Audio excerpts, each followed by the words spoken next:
Hello everyone, welcome to Vidyapat education. This is Krishna और आज की इस वीडियो में हम डिस्कस करेंगे लोन और एडवांस के बारे में। ये टॉपिक बहुत ही कॉमन टॉपिक है आपके बीकॉम में, और अगर आपने इंटर पढ़ा है कॉमर्स साइड से तो भी आपको ये टॉपिक कहीं ना कहीं आपको पढ़ा होगा। इसमें बहुत ही सिंपल टर्म्स हैं, जैसे आपको ऋण, जो आप हिंदी मीडियम वाले हैं, ऋण और अग्रिम कहते हैं। लोन और एडवांस टॉपिक इतना कॉमन है कि आप 12th में भी इसे पढ़े हैं। बीकॉम में आपका ये एक चैप्टर है बैंकिंग ऑपरेशन बुक में, तो आपके लिए काफ़ी हेल्पफुल होगी वीडियो। तो पूरी वीडियो आराम से देखिएगा और प्लीज़ नोट्स आप इसके प्रिपेयर करते रहिएगा, ठीक है। अगर आप नोट्स प्रिपेयर नहीं कर पा रहे अपनी लैंग्वेज में तो आप टेलीग्राम का लिंक मैंने डिस्क्रिप्शन में दे दिया है, वहाँ से जा करके टेलीग्राम चैनल ज्वाइन कर लीजिए। आप वहाँ से इसे डाउनलोड कर सकते हैं और अपने नोट्स खुद से प्रिपेयर कर सकते हैं या आप इसे ही पढ़ सकते हैं, ठीक है। तो चलो स्टार्ट करते हैं वीडियो। सबसे पहले हम देखते हैं कि जो बैंक है ये जब भी पैसे देते हैं तो ये कैसे दे रहे हैं, कहाँ का पैसा दे रहे हैं, ठीक है। बेसिकली हम स्टार्टिंग से समझने की कोशिश करेंगे। Bank do business by investing most of their fund in lending, that is bank get most of their income by lending their funds at interest, ठीक है। Bank take a lot of risk by lending. Therefore, to keep the risk to a minimum, bank follow some general principle which are as follow. Simply sir, आपको भी पता है, हमें भी पता है कि बैंक लोन देने का काम जो करते हैं, तो बैंक की जो इनकम होती है, टोटल इनकम की अगर हम बात करें कि बैंक को जो टोटल इनकम जनरेट होती है उसका मोस्ट ऑफ द पार्ट, यानी कि अगर हम बात करें तो 70 to 80% पार्ट्स उसका जो होता है वो कहाँ से आता है भाई? लेंडिंग से, यानी कि उधार देने वाले पैसों से उसको जो ब्याज मिलता है या इंटरेस्ट मिलता है वहाँ से पैसे बैंक कमाता है, ठीक है। अब ये जो प्रोसेस है ना, बैंक जो लेंडिंग करने का प्रोसेस है, इसका पैसे देने का प्रोसेस, एज अ लोन देने का जो प्रोसेस है, ये इतना सीधा और सिंपल भी नहीं है जितना हम लोगों को लगता है, ठीक है। क्योंकि बैंक जब लोन देता है तो वो सबसे ज़्यादा रिस्क वहीं पर होता है। रिस्क क्यों है? अक्सर बैंक के पास जो पैसा होता है ये पैसा उसका नहीं बल्कि किसका होता है? पब्लिक का पैसा होता है, ठीक है। पब्लिक का पैसा जो बैंक में एज अ डिपॉजिट जमा होता है, बैंक उसी पैसे को लोन देता है, ठीक है, दूसरे लोगों को लोन दे करके, और उससे फिर इंटरेस्ट लेता है। और उन इंटरेस्ट जब लेता है तो जैसे मान लेते हैं कि अगर मैंने अपने बैंक में पैसे जमा किए तो मुझे भी तो इंटरेस्ट मिलता है। तो ये इनकम जनरेट का एक सोर्स है, और 70 to 80% इनकम बैंक की कहाँ से जनरेट हो रही है? वो लोन दे करके ही जनरेट करता है, ठीक है।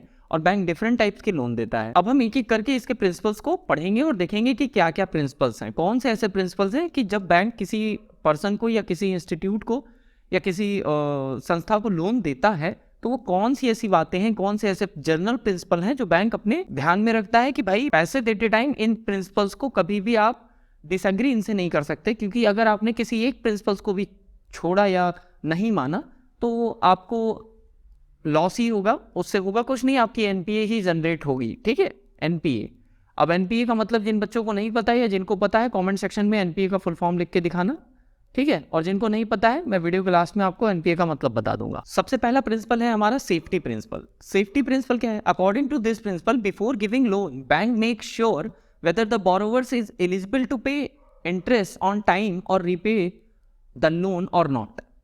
सबसे पहला प्रिंसिपल ये प्रिंसिपल है कि बैंक इस बात को चेक करता है कि जो बंदा बैंक से लोन ले रहा है, जो बोरोवर है या जो ऋणी है, जो ऋण लेने के लिए अप्लाई किया है, क्या उसकी एलिजिबिलिटी, उसकी योग्यता इतनी है कि वो टाइम से इंटरेस्ट को पेड कर सके, जब रीपे का टाइम आए लोन का तो प्रिंसिपल अमाउंट वापस कर पाए या नहीं कर पाए।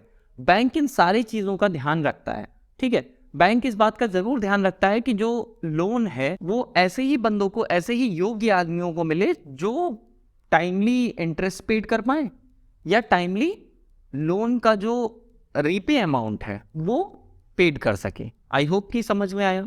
Usually the repayment of the loan depends on the capability और विलिंगनेस टू द बोरोवर, ठीक है। यूजली क्या होता है कि जो रीपेमेंट होती है, यानी कि जो, जैसे मान लेते हैं आपने 50,000 रुपये बैंक से लोन लिए हैं, इस 50,000 रुपये को जब आप वापस करोगे तो ये किस पे डिपेंड करता है कि आप वापस कर पाओगे? सबसे पहली चीज़ तो उसकी कैपेबिलिटी और उसकी विलिंगनेस। कैपेबिलिटी इस बात पे डिपेंड करती है कि भाई उसका नेचर कैसा है या उसका चरित्र कैसा है उस इंसान का। मार्केट में क्रेडिट स्कोर नाम का एक वर्ड सुना होगा आपने, क्रेडिट स्कोर, ठीक है।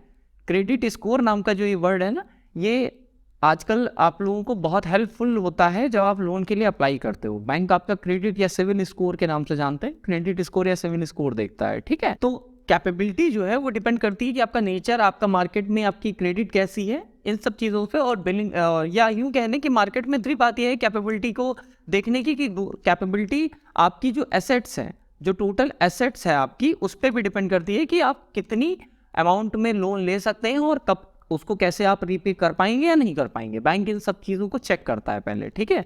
तो विलिंगनेस और बोरोवर की और कैपेबिलिटी उसकी चेक करके ही बैंक लोन प्रोवाइड करता है, ठीक है। जब आजकल मार्केट में जो क्रेडिट स्कोर देखा है आपने, क्रेडिट स्कोर में बेसिकली क्या होता है कि 750 कहा जाता है कि 750 जो क्रेडिट स्कोर होता है वो एक मिनिमम क्रेडिट स्कोर होता है आपके लोन ग्रांट करने का। कई बार कुछ लोग कहते हैं कि 730 होता है, बट 750 और 730 के बीच में वेरी करता है। अगर ये क्रेडिट स्कोर इससे नीचे गिरता है तो आपको लोन मिलने में प्रॉब्लम हो सकती है। इसलिए बहुत सारे लोग अपने क्रेडिट स्कोर को मेंटेन करके रखते हैं, ठीक है। क्रेडिट स्कोर कैसे मेंटेन होगा? जो भी लोन आपने लिया है बैंक से उसे टाइमली आप रीपे करते रहिए, ठीक है। आपको रीपे टाइमली करना होगा, ठीक है ना। तो इससे क्या होता है कि आपका क्रेडिट स्कोर बढ़ता रहता है। नेक्स्ट अगर हम देखें तो हमें मिलता है लिक्विडिटी। अब लिक्विडिटी प्रिंसिपल क्या है और क्या कहता है? लिक्विडिटी प्रिंसिपल कहता है any deposit with the bank other than the amount of fixed deposit account is payable either on demand और short term notice. Bank generally give loan for short term और for working capital requirement only. देखो usually क्या होता है कि bank में जो भी पैसा जमा होता है, अगर हम उसमें से एफडी वाले अकाउंट के पैसे को छोड़ दें, एफडी वाला अकाउंट जो फिक्स डिपॉजिट अकाउंट होता है, अगर हम उसके पैसे को छोड़ दें तो जितने भी अकाउंट में पैसे जमा होते हैं वो या तो भाई डिमांड डिपॉजिट होते हैं, जब भी आप पैसा मांगोगे आपको बैंक देगा, और या तो शॉर्ट टर्म नोटिस पे जमा होते हैं कि आज पैसा जमा हुआ, इतने दिन बाद ये पैसा निकल जाएगा। भाई आप सिंपली एक बात बताओ, आप अपने बैंक अकाउंट में एक अकाउंट ओपन करवाते हो तो क्या आपको बैंक ये कहता है कि इतने दिन पहले पैसा नहीं निकाल सकते या हमें 4 दिन पहले बताना पड़ेगा आपको कि हम पैसा निकालेंगे? ऐसा तो कुछ होता नहीं है। आप बैंक जाते हो, नॉर्मली आप फॉर्म भरते हो, आप पैसा निकाल लेते हो। आप एटीएम कार्ड आ गया है तो एटीएम कार्ड आने से भी तो क्या हो गया है कि आप एटीएम लेके घूम रहे हो, कहीं से भी किसी भी एटीएम से पैसे निकाल दिए, तो बैंक को तो ये पता नहीं है कि आप पैसे कब निकालोगे। तो ऐसे कंडीशन में बैंक लोन जो प्रोवाइड करता है उसमें ध्यान से देखो, बैंक को ये नहीं पता कि आप पैसे कब निकालोगे और आपके पैसे को ही वो लोन की तरीके से दूसरों को देने वाला है, समझ रहे हो। तो बैंक कैसे इस चीज़ को हैंडल करता है, ठीक है। तो जनरली बैंक क्या करता है कि आपकी जो वर्किंग कैपिटल होती है, ठीक है, वर्किंग कैपिटल या डे टू डे एक्सपेंस को वेयर करने के लिए शॉर्ट टर्म पीरियड के लिए आपको एडवांस देता है। आपको लॉन्ग टर्म एडवांस जब देता है तो कोशिश करता है कि उसके लिए लिक्विडिटी पे कोई इंपैक्ट ना पड़ने पाए। लिक्विडिटी का यहाँ सिंपल सा मतलब है, हिंदी में अगर आप समझे तो नगदी। नगदी का मतलब होता है कैश। कैश रिक्वायरमेंट बैंक में एटलीस्ट इतनी होनी चाहिए कि day to day transaction bank भी मीट कर सके। भाई मान लेते हैं एग्जाम्पल के तौर पे अगर मैं आपको समझाऊं तो आप ऐसे समझ सकते हो, मान लो एक बैंक है और इस बैंक में टोटल 10,000 रुपीज़ जमा है, ठीक है। डिफरेंट लोगों ने 10,000 रुपये जमा कर रखे हैं। अगर बैंक 10,000 रुपये लोन ही दे देगा तो इसके पास डे टू डे ट्रांजैक्शन, जैसे कोई पैसा निकालने आ गया या कुछ करने आ गया, तो उसको मीट करने के पास इसके पास तो बैलेंस रहेगा ही नहीं। तो बैंक को इस बात का ध्यान रखना होता है कि हमें लोन इतना देना है ताकि हमारी जो day to day demand deposit जो हमने एक्सेप्ट किए हैं उनको अगर कोई 1,000 या 2,000 रुपये या 500 रुपये निकालने आ जाए तो उसको ये ना कह सके कि भाई पैसा नहीं है क्योंकि हमने लोन दे दिया, ठीक है। तो लिक्विडिटी को मेंटेन रखने के लिए बैंक क्या करता है, हमेशा कोशिश करता है कि आप शॉर्ट टर्म लोन देता है। क्या देता है? शॉर्ट टर्म लोन्स देने की कोशिश करता है। शॉर्ट टर्म लोन्स में बेसिकली क्या होता है कि आपको थोड़े टाइम पीरियड के लिए लोन मिलता है, ठीक है। और जब भी बड़े टाइम के लिए आपको लोन चाहिए होता है तो फिर इसके लिए आपको कोलेटरल सिक्योरिटी की जरूरत पड़ती है, ठीक है ना। तो for this reason principle of liquidity become even more important. Cash can be withdrawal by the account holders at any time. वही वाली बात है भाई कि अकाउंट होल्डर जो है बैंक का वो कभी भी पैसे निकाल सकता है। तो लिक्विडिटी का जो प्रिंसिपल है ये काफी इंपॉर्टेंट इसलिए भी हो जाता है क्योंकि बैंक को ये पता ही नहीं है कि कब उसका अकाउंट होल्डर आकर के बैंक से पैसे निकाल लेगा। और जो बैंक है, बैंक अपने उस अकाउंट से पैसे निकलने के लिए मना भी नहीं कर सकता कि आपके अकाउंट में नहीं है अभी, आपको तो देना पड़ेगा। अगर आप बैंक हो तो आपको अपने खाता धारकों का पैसा उनके डिमांड पे देना पड़ेगा, ठीक है। तो ये काफी ज्यादा इंपॉर्टेंट हो जाता है। कहा जाता है कि जब भी बैंक अपनी लिक्विडिटी को मेंटेन इस तरीके से रखते हैं कि बैंक में कभी भी पैसा कम ना पड़े, लोन देने के बाद भी इतना अमाउंट बचना चाहिए ताकि अगर कोई खाता धारक या अकाउंट होल्डर पैसा निकालने आ रहा है तो उसको इजीली पैसा मिल जाए, ठीक है। तो आपने बहुत सारी रेट्स पढ़ी होंगी जो बैंक रेट होती है जैसे, और आपकी CRR और LRR होती है, SLR होती है, वो ये सारी चीज़ें यहीं से रिलेट हैं कि बैंक को कितना अपने अकाउंट में अपने पास रखना है और कितना अपने टोटल डिपॉजिट का लोन देना है। ये सारी चीज़ें उसको ध्यान में रखनी होती हैं। Therefore bank have to maintain sufficient amount of liquidity, इसलिए उनको सफिशिएंट अमाउंट में लिक्विडिटी को मेंटेन रखना ही पड़ता है, ठीक है। तो ये इतना आपको समझ में आ गया। 2 प्रिंसिपल्स आपको अच्छे से समझ में आ गए। पहला है आपका सुरक्षा यानी कि सेफ्टी प्रिंसिपल, दूसरा है आपका लिक्विडिटी प्रिंसिपल। नेक्स्ट प्रिंसिपल पे बढ़ते हैं, देखते हैं क्या है प्रॉफिटेबिलिटी। अब प्रॉफिटेबिलिटी क्या है, देखो ध्यान से देखो, bank is a profit making organisation, और यहाँ पर जब मैं बैंक की बात कर रहा हूँ तो यहाँ पे commercial as well as nationalise bank जो है आपके गवर्नमेंट बैंक है ये भी है, क्योंकि बैंक क्या है एक्चुअल में, बैंक एक ऐसी संस्था होती है जिसको थोड़े मोड़े प्रॉफिट तो मेंटेन करने ही पड़ेंगे, भले ही वो फुल्ली गवर्नमेंट हो।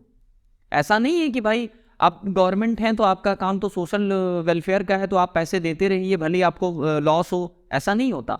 बैंक एक प्रॉफिट मेकिंग ऑर्गेनाइजेशन होता है, इस बात को ध्यान में रखना है आपको। According to this principle the bank employs its deposit fund in such way that it remain profitable, हमेशा अपने पैसों को ऐसी जगह इन्वेस्ट करता है जहां पर उसे प्रॉफिटेबिलिटी बनी रहे, उसको कहीं लॉस ना बेयर करना पड़े। क्योंकि बार बार मैं आपको ये बोल रहा हूँ कि ये जो पैसा बैंक आपको एज अ लोन दे रहा है ये किसी और का नहीं बल्कि पब्लिक का ही पैसा है। और पब्लिक का पैसा, आप सपोज करो अगर मैंने आपको पैसे दिए और आपको बोला कि भाई इस पैसे का ध्यान रखना, जब मैं मांगूंगा तो दे देना, और सडनली मैं मांगने आता हूँ आप कहते हो यार पैसे तो सब मैंने दे दिए किसी को और अब ये है नहीं, ये कितनी गलत बात होगी। और सबसे बड़ी बात है बैंक का, अगर मैं आपसे एक वर्ड में पूछूं कि बैंक किस किस बेसिस पे आज फंक्शन कर पा रहे हैं तो वो क्या है आपका फेथ, या यूं कहें विश्वास। अगर लोगों का विश्वास उठ जाए ना तो बैंक फेल होने में टाइम नहीं लगता है। Usually the interest rate on loan is higher than the rate at which the bank give interest on various account.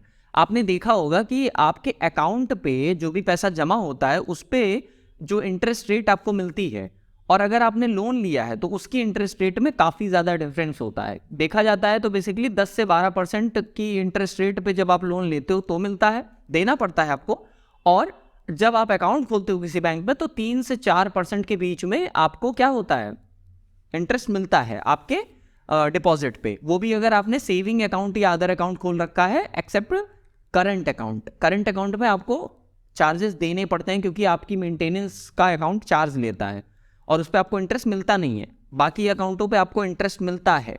तो अब आप देखो, अगर मान लेता हूँ कि मैं एक नॉर्मली कि 3% मुझे इंटरेस्ट मेरे अकाउंट पे मिल रहा है, मेरे अकाउंट में जितने भी पैसे जमा उस पर 3% इंटरेस्ट मिल रहा है, और कोई लोन मैंने ले रखा है जिस पे मैं 10% इंटरेस्ट दे रहा हूँ, तो इन दोनों के बीच में 7% का जो गैप है यही बैंक का एज अ प्रॉफिट काम करता है। बात समझ में आ गई?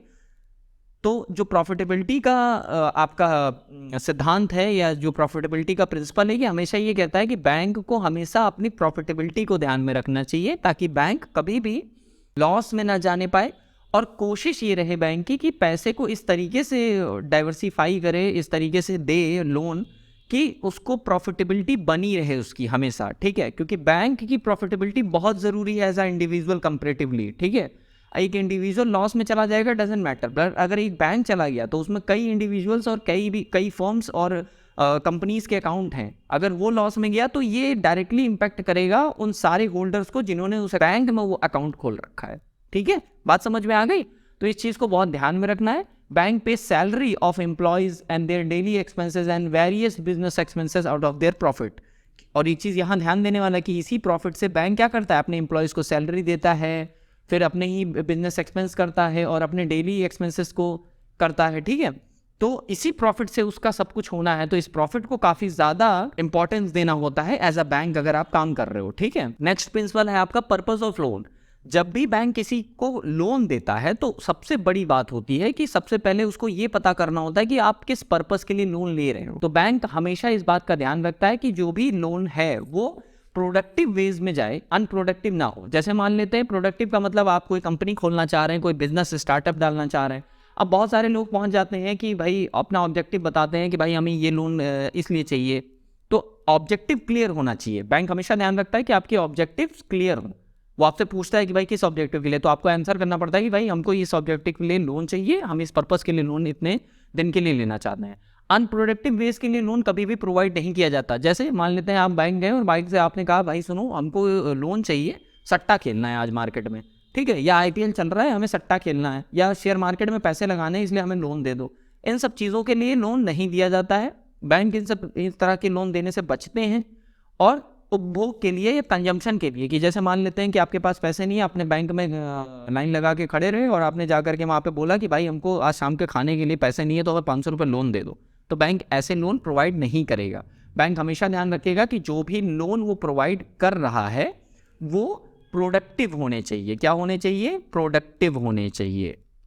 उत्पादक ऋण प्रदान करना उत्पादक ऋण प्रदान करना उसका मोटो होता है। यानी कि जब भी बैंक लोन देगा तो या तो आप कोई फर्म खोलना चाहते हो, ठीक है, या आप कोई प्रोडक्शन यूनिट खोलना चाहते हो, तो ऐसे कामों के लिए लोन लो तो समझ में आता है। अनप्रोडक्टिव चीज़ों के लिए लोन बैंक आपको नहीं देगा। अगला है डाइवर्सिफिकेशन ऑफ रिस्क। ये बहुत ही इंपॉर्टेंट है, इस बात का ध्यान रखना। ये बहुत ही इंपॉर्टेंट प्रिंसिपल है। कॉमर्शियल बैंक इस चीज़ को बहुत ज़्यादा फॉलो करते हैं। अब ये है क्या प्रिंसिपल, ध्यान से समझो। The principle is at most important for the commercial bank. According to this principle, commercial bank never invest fund in any one sector. Often bank provide loan in various sectors so that the risk can be diversified and the loss from one sector can be compensated by another sector. देखो, एक बहुत journal सी बात है, आप अपनी सारी income किसी एक ही हेड पे खर्चा नहीं करते हैं, ठीक है। जैसे एग्जाम्पल के तौर पे अगर आप एक इंडिविजुअल हैं तो आप अपने पैसे को हमेशा डिफरेंट सेक्टर में यूज़ करते हैं। जैसे आप खाने के लिए भी यूज़ करेंगे, सेविंग में भी डालेंगे पैसे, इन्वेस्टमेंट भी करेंगे, अपने हेल्थ के लिए भी पैसे बचा के रखेंगे। ऐसा नहीं है कि आपने सारी इनकम को टोटल कंजम्पशन पे उड़ा दिया। कंजम्पशन पे आप पैसा टोटल नहीं खर्चा। आपको पता है ना कि सिर्फ पेट ही नहीं है, और भी सारी चीज़ें हैं जो लाइफ में ज़रूरी हैं। तो ऐसे ही बैंक भी क्या करता है, अपने रिस्क को डाइवर्सिफाई कर देता है। डाइवर्सिफाई करने का मतलब है कि अपने सारे के सारे पैसे को किसी एक ही सेक्टर, किसी एक ही फर्म या किसी एक पर्टिकुलर सेक्टर में इन्वेस्ट मत करो, उसको डिफरेंट सेक्टर में इन्वेस्ट करो, ताकि जो लॉस है, अगर मान लेते हैं बाय डिफॉल्ट किसी एक सेक्टर से लॉस हो भी गया तो दूसरे सेक्टर में लॉस ना हो। और ऐसा बैंक इसलिए भी करते हैं क्योंकि ये पैसा, बार बार मैं कह रहा हूँ, पब्लिक का है। तो कोशिश उनकी ये रहती है कि वो डिफरेंट सेक्टर को, जैसे डॉक्टर्स को लोन दे दिए, यानी मेडिकल फील्ड में लोन दे रहे हैं, इंजीनियरिंग फील्ड में लोन दे रहे हैं, एजुकेशन फील्ड में लोन दे रहे हैं, ठीक है। तो अलग अलग फील्ड्स में, या आपको कोई आपने हस्बेंड्री खोली तो उसके लिए लोन दे रहे हैं। ऐसा नहीं है कि सिर्फ एजुकेशन पर्पस के लिए ही लोग बैंक लोन दे सकता है। वो डिफरेंट टाइप्स के पर्पस के लिए बैंक लोन देता है, ठीक है। और एक बहुत ही सिंपल और बहुत ही जानी मानी कोट है, ठीक है। तो ये जो कोट है, ये एंड्रू की कोट है, don't put all your eggs in one bucket, ठीक है। ये बहुत ही जानी मानी कोट है, अगर आपने इसे सुना होगा या कहीं पढ़ा होगा। इसकी सिंपल सी मीनिंग क्या है, don't put all resources into one possibility. आप अपने सारे रिसोर्सेज को एक ही पॉसिबिलिटी पे ना ठोक दीजिए, वरना सारे के सारे रिसोर्सेज आपने उसमें लगाए और बाद में पता चला कि आप फेल हो गए, तो आप किसी और काम को करने के लायक नहीं रहेंगे। इनफैक्ट हो सकता है आप बैंकक्रप्ट हो जाओ, ठीक है। तो इसलिए आप अपने सारे अंडों को एक ही बकेट में नहीं रखते हैं, ठीक। आप कभी भी अगर आप शेयर मार्केट में हैं या आप इन्वेस्टर हैं तो आपने कई बार इस कोट को सुना होगा, ठीक है। अगला है सिक्योरिटी। अब बात आती है सिक्योरिटी की पर्पस की, कि सिक्योरिटी क्यों रखनी चाहिए बैंक को। भाई बैंक अगर लोन दे रहा है तो सिक्योरिटी क्यों ले उसके बिहाफ पे, या अगेंस्ट में सिक्योरिटी लेना ज़रूरी क्यों होता है। तो according to this principle, bank should avoid giving advance without adequate security. लिखा हुआ है the security acts as insurance against the payment of loan. ये लाइन जो है ना, against the payment of loan, यानी इंश्योरेंस की तरीके से काम करती है against the payment of loan. If the loan is not repaid, the bank can sell this security to get the principal amount of the loan while keeping the security. Bank often examine the adequacy, ठीक है, liquidity, ease to use and non liability for of the security. अब इसमें क्या है जो important है मैं वो बता देता हूँ। जब भी बैंक किसी को लोन देता है तो कोशिश करता है कि सिक्योरिटी उसके बिहाफ पे रख ले, अगेंस्ट में सिक्योरिटी रखे। इसको आप सिंपल सा हिंदी लैंग्वेज में कहते हो गिरवी, ठीक है। कहते हैं कुछ गिरवी रख के लोन लिया है मैंने। आजकल आपने बहुत सारे लोगों को देखा होगा, घर में क्या होता है, औरतें अपनी जेवर को गिरवी रख देती हैं, और आप अपनी बाइक को गिरवी रखते हो, घर को गिरवी रख करके लोन लेते हो। जब भी प्रतिभूति रखी जाती है, सिक्योरिटी बैंक अपने पास रखता है, तो उसमें एक बात की ये ध्यान रखता है कि वो एडिक्वेसी होनी चाहिए, उसमें तत्परता होनी चाहिए, कभी भी वो बिक सके। ऐसा नहीं है कि उसको बेचने में टाइम लग रहा है। दूसरी चीज़, लिक्विफाई होनी चाहिए। लिक्विफाई का मतलब होता है जो ईजिली कैश में कन्वर्ट हो जाए, और ईज टू यूज़ होनी चाहिए। बाय डिफॉल्ट मान लेते हैं बैंक अगर किसी एसेट्स को या किसी चीज़ को बेचना नहीं चाह रहा है, तो वो यूज़ अगर करना चाहे तो वो ईजिली यूज़ हो जाए। इसलिए नहीं, मतलब ऐसा नहीं होना चाहिए कि उसमें उसको इन्वेस्ट करना पड़े, फिर टाइम टेकिंग हो, बाद में वो यूज़ होने के काबिल बने, ठीक है। And non liability. Non liability का मतलब, आप अब इसको ध्यान से समझना, नॉन लायबिलिटी का मतलब क्या है। मान लेते हैं आपने बैंक से लोन लिया और अपनी कार को गिरवी रख दिया, ठीक है।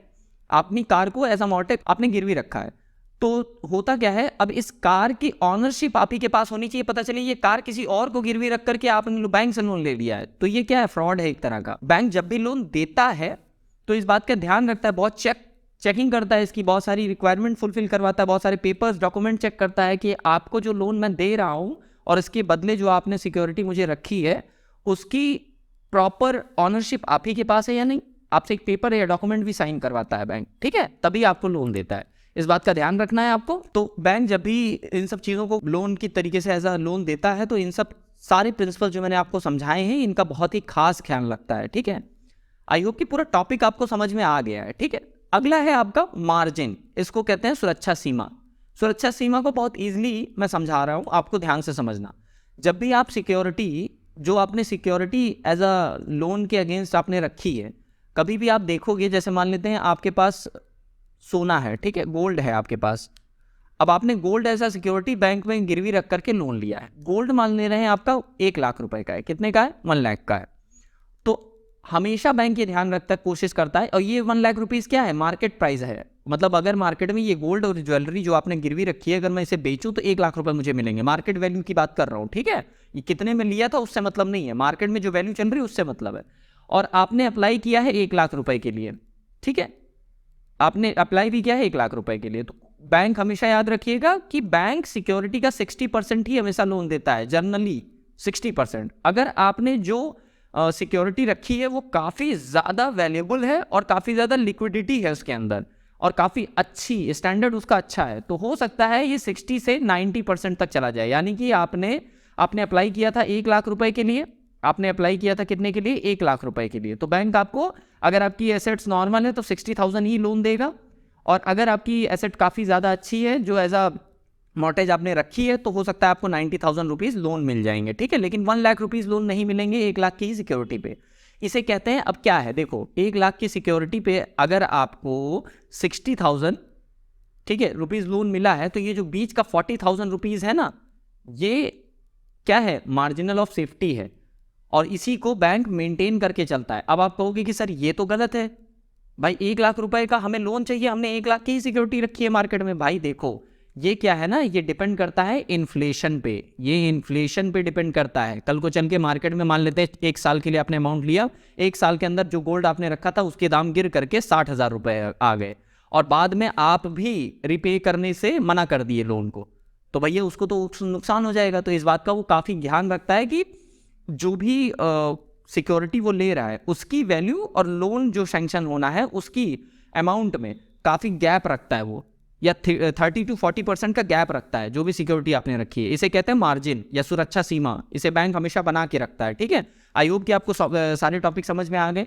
अगर आपको इस पूरे टॉपिक्स में किसी भी प्रिंसिपल में कोई प्रॉब्लम हुई है तो आप कमेंट सेक्शन में मुझसे पूछ लीजिएगा, मैं नेक्स्ट वीडियो में आपको समझा दूंगा। दूसरी चीज़, नेक्स्ट टॉपिक आपको पता है टाइप्स ऑफ एडवांस हम पढ़ाएंगे कि कितने टाइप के बैंक एडवांस देते हैं, कितने टाइप के लोन प्रोवाइड करते हैं और किन किन बेसिस पे प्रोवाइड करते हैं, ठीक है।